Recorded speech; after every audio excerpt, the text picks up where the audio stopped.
Nisë erdhet Friendsa. Të gjithë ju që më ndiqni, nëse doni të punoni online dhe të fitoni nga telefoni, më kontaktojeni ndë për më shumë informacion. Sot do ju flas për një gjë të gjithëve na intereson, si ta zgjasim rinin dhe si ta mbajmë lëkurën sa më të pastër, të butë dhe të shëndetshme, pa shpenzuar shumë para. Përveç kremave që përdorim çdo ditë, ne kemi edhe një pasuri tjetër, ushqimet dhe përbërësit e shtëpisë që i kthejmë në maskë natyrale. Këtë përbërës kanë veti që hidratojnë, gjeshin lëkurën, zbardhin njollat, zbusin rrullat, pastrojnë porët. E bëjnë fytyrën më të shëndetshme dhe më të freskët. Kështu unë po kujdesem për fytyrën time, kombinoj kremat e përditshme me maska natyrale, që ushqejnë lëkurën dhe e mbajnë të fortë, të pastër rinore. Të kujdesesh për fytyrën, nuk do të thotë vetëm të vendosësh kremin e duhur. Ekzistojnë disa produkte ushqimore që japin rezultate të shkëlqyera, nga dalsojnë plakën e qelizave dhe ndihmojnë lëkurën të jetë elastike, e butë dhe me shkëlqim. Një nga më të fuqishme është avokado. Avokado mund të konsumohet çdo ditë me ushqim, por mund të përdoret edhe si maskë natyrale sepse është e pasur me vitamina. Ushqen lëkurën në thellësi, jep pamje rinore dhe të qetë, ndihmon në parandalimin e dëmtimit nga dielli dhe maska. Për trupin, avokado rregullon sheqerin në gjak, ul kolesterolin e keq, ndihmon në dobësim, ban zemrën të shëndetshme, mbron lëkurën dhe shikimin, ka alarmi të madhe, përfitime shëndetësore, ndihmon në parandalimin e tumoreve.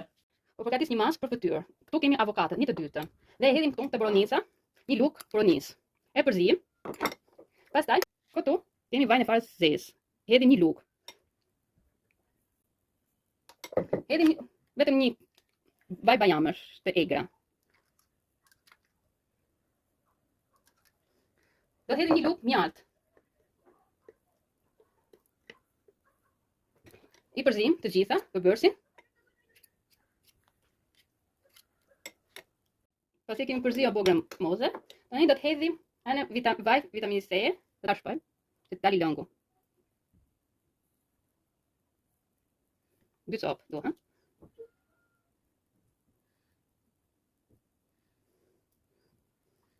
Pastaj do hedhim vaj se sa mund ta dëshironi, kjo për zbardhje. Është miell orizi.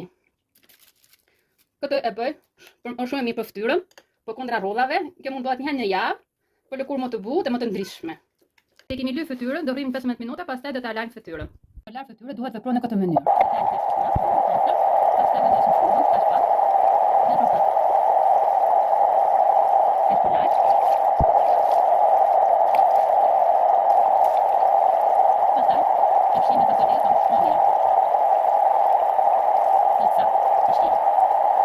Maskën mund ta përdori një javë kur të larën para dushit, e lamëm në fytyrë dhe i heq yndyrnën. Nëse nuk keni mundësi me përdor të gjitha ato përbërësit e maskës, mund të përdorni avokado dhe ose aloe vera. Kurse për flokun që keni kundër nëse floku, përdorni këtë trikot salus është shumë e mirë, për më shumë informacion më shkruani në DM. Kurse për fytyrën që unë po kujdesem shumë sepse e meriton, çdo ditë 2 herë në ditë ose 1 herë në ditë veç në darkë përdor natën sepse ka përbërje nga uji trëndafili, aloe vera dhe kamomili.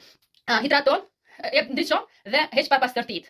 Është mirë për porët, për pikat e zeza i largon, për make-upin dhe përdor çdo lloj fytyre që janë të ngjeshëm dhe e ma fytyrën të butë, të freskët dhe hidratim. Për më shumë informacion për ta blerë për porosi, më kontaktoni në DM.